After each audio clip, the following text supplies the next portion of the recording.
खून खराबा मत कीजिए। जो चीजें आए ले लीजिए, मैं अपनी इच्छा से दे दूंगा।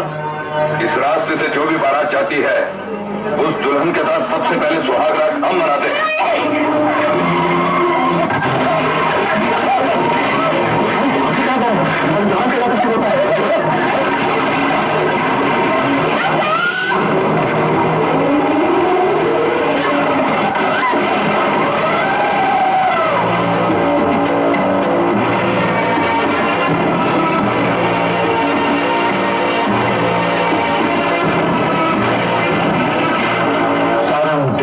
कभी बर्दाश्त कर भी लेता है, मगर गंदी नजर कभी बर्दाश्त नहीं कर सकता।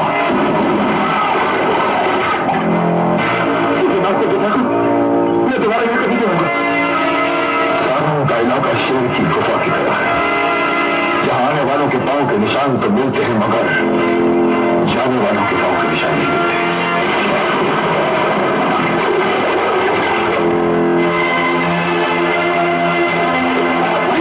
तुम लोग अपनी इज्जत बचाने के लिए जो लोग अपनी जान न दे सके, ऐसे लोग अगर हमारी जमीन पर पांव रख जाए तो हमारी जमीन बंजर हो जाए। रुके रहो तुम लोग वहीं, इसे दुल्हन बनाकर तुम्हारे हवाले कर दिया जाएगा।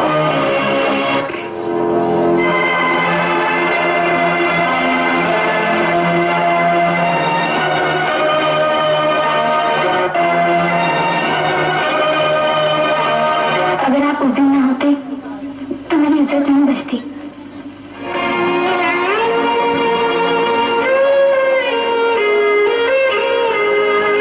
आपने मुझ पर इतना बड़ा एहसान किया, लेकिन मैं आपका शुक्रिया अदा न कर सकी। आज मैं इसलिए आई हूँ ताकि इन सब लोगों के सामने ये हार पहनाकर आपको सम्मान दे सकूं। नहीं दुल्हन, हम इसे नहीं पहनेंगे। क्यों? ये तो फूलों का हार है दुल्हन। अगर कोई हमारे दुश्मनों के सरों को काटकर उसका भी हार बनाकर ले आए, हम फिर भी उसे नहीं पहनेंगे, इसलिए कि हार को पहनने के लिए सर को झुकाना पड़ता है। और चौधरी सारंग को यह पसंद नहीं कि किसी भी कीमत पर उसका सर झुक जाए।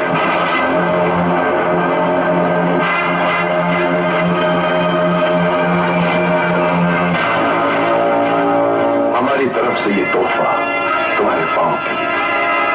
तुम्हारे पांव की बहुत इज्जत है हमारे दिल में, इसलिए कि ये इज्जत बचाने के लिए कम से कम भाग तो सकते हैं। अब तुम इन फूलों पर पांव रखती हुई वापस जाओगी।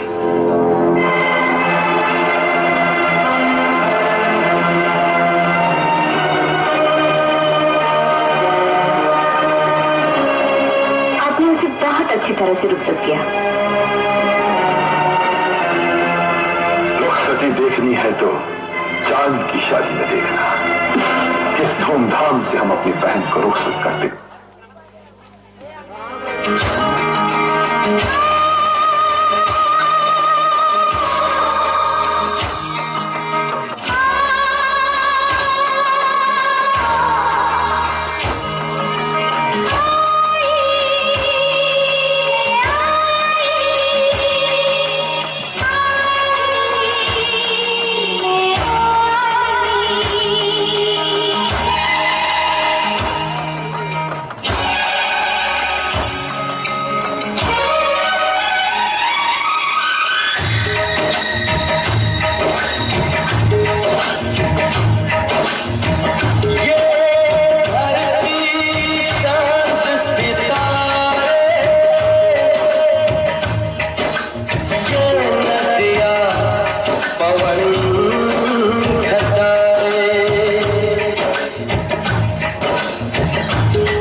चांद, जी जी भैया। सांझ होते ही पंछी भी अपने घर लौट आते हैं। कहाँ रह गई थी तुम? तुम्हें जरा सी देर हो जाती है तो ये परेशान हो जाते हैं। इन्होंने घर के सारे नौकरों को तुम्हें ढूंढने के लिए भेज दिया है। चांद, जी। तेरे नाक की बाली कहाँ चली गई? भैया शायद खेतों में गिर गई होगी। कोई बात नहीं, जाओ। रीमा। जी मालिक। जितनी बड़ी हमारी जागीर है उतनी बड़ी एक छलनी बनाओ और सारे जागीर की मट्टी छान डालो। हमारी बहन चांद के नाक की बाली कहीं गुम हो गई है। हम नहीं चाहते कि उस पर गलती से भी किसी का पैर पड़ जाए। मालिक, अगर किसी ने उसे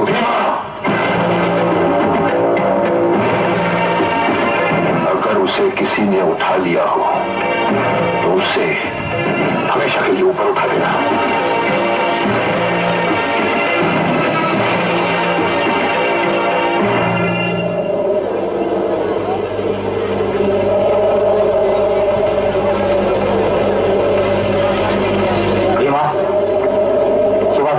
ढूंढते ढूंढते लेकिन बाली का कहीं पता नहीं चला। जब तक बाली नहीं मिलती उसे ढूंढते रहो। जाओ, तुम लोग भी चलो।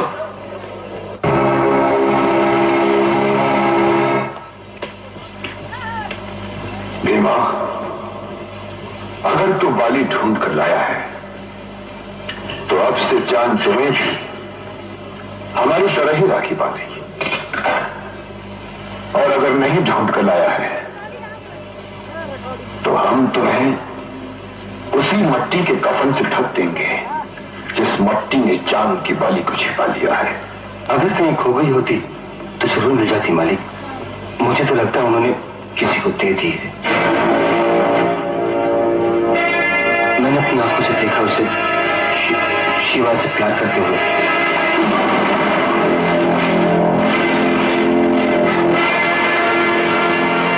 ऐसा क्या हुआ? क्या आपने उसे गोली मारी? शांति, जबान ऐसी तवायफ होती है जो मुजरा करना बंद नहीं करती, कभी हमारे सामने कभी दूसरों के सामने। इसने ऐसा क्या कह दिया? ऐसी बात जिसके बारे में हम सोच भी नहीं सकते। आप कुछ तो कहिए, क्या हुआ? हम नहीं बता सकते कि क्या हुआ है। जो भी हुआ है हमारे खानदान में पहली बार हुआ है।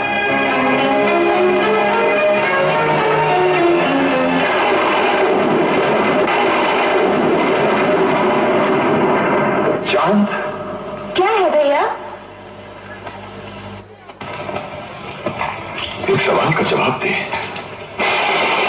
बता, सारी दुनिया में मर्दों के लिए सबसे कीमती जेवर कौन सा है? मैं तो हार गई भैया, आप ही बता दीजिए वो जेवर कौन सा है? राखी। जब तेरा जन्म हुआ था ना, तो हम इस सोचकर बहुत खुश हुए थे कि हमारे घर में लक्ष्मी आई है और उसी से हम राखी बंधवाएंगे। पर हमें क्या मालूम था कि एक दिन तुम हमें जिंदा लाश बना और ये भी भूल जाओ कि लाश के हाथों में राखी नहीं बांधी जाती।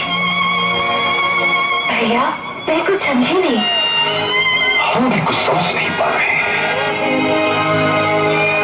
चांद पर ग्रहण लगते तो देखा था, पर ये तो कभी भी नहीं सुना था कि चांद आसमान की छाती से निकलकर शर्म और बेहयाई की छत पर आकर बैठ गया हो।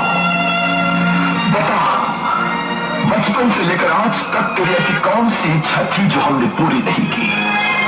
तुमने जहां जहां अपने पांव रखे हमने वहां वहां अपना दिल रख दिया। तुझे तेरी राखी की कसम पहना, तुझे अपने भाई के प्यार में ऐसी कौन सी कमी नजर आई जो तूने हमारी इज्जत की धूल उड़ा दी?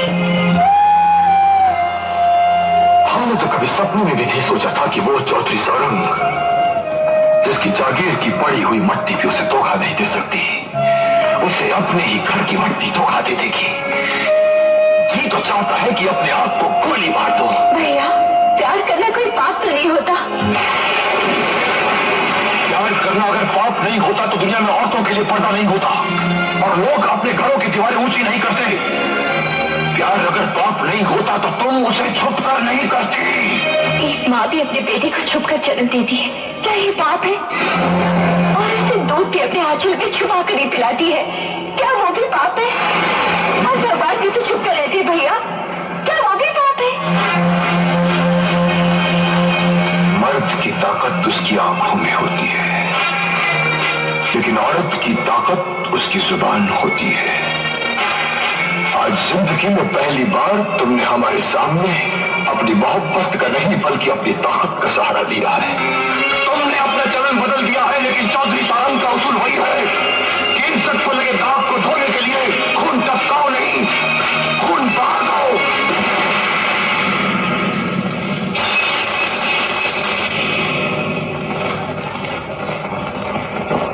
शांति, इन शीशों को जोड़ दो।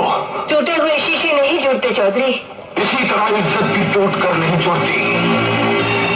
शांति, अगर घर का मर्द बिगड़ जाए तो सिर्फ एक नस्ल बर्बाद होती है, लेकिन अगर एक औरत बिगड़ जाए तो उस घर की 7 नस्लें तबाह हो जाती हैं। 7। अगर तुमने इसे गोली मारती तो और भी तरह तरह की बातें चारों तरफ होने लगेंगी। सबसे अच्छा तो यही होगा कि इसकी शादी कहीं कर दो। क्या तुम ये चाहती हो कि हम इस खोटे सिक्के को खरा बताकर किसी के हवाले कर दें? हाँ, ये काम लालची और खुदगर्ज करते हैं। चौधरी सारंग ये हरगिज़ नहीं कर सकता। तो फिर मैं करूंगी। शांति, एक पाप जरूर हार गया है, लेकिन चौधरी सारंग नहीं हारा। उसका सर तुम अब भी नहीं झुका पाओगी।